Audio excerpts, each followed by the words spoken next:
لحم بالفخار. اشتريت جدر فخار. صديقتي تطبخ الفاصوليا بالفخار، يمكن اطيب فاصوليا بالعالم. بس انا راح اطبخ بيه شيء مميز. اكو طقوس معينه تسووها قبل ما تطبخون بالجدر.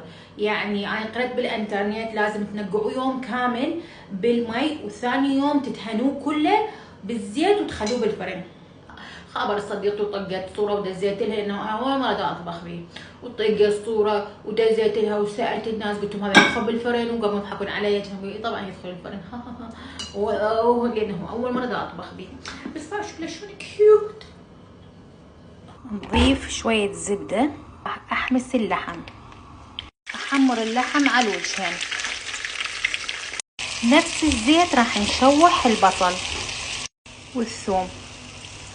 نرجع نحمس اللحم ويا البصل والثوم، وتضيفوا لها البهار اللي تحبون.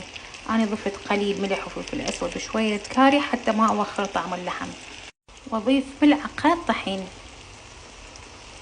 نضيف له مي مغلي ونتركه يفور شويه فوره فورتين، يعني تقريبا ربع ساعه على النار. ضفت جزر بالقعر مالت الجدر. ضفت المواد كلها وراح اخليها بالفرن. اتركها تقريبا ساعه.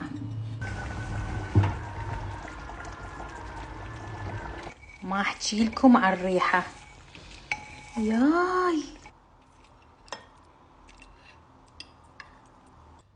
ريحته تموت.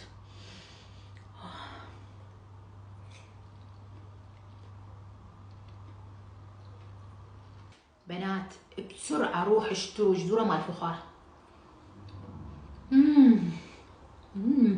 بس شوفوا الجزرايه شلون ذايبه. انا قلبوشو، انا حبوشو.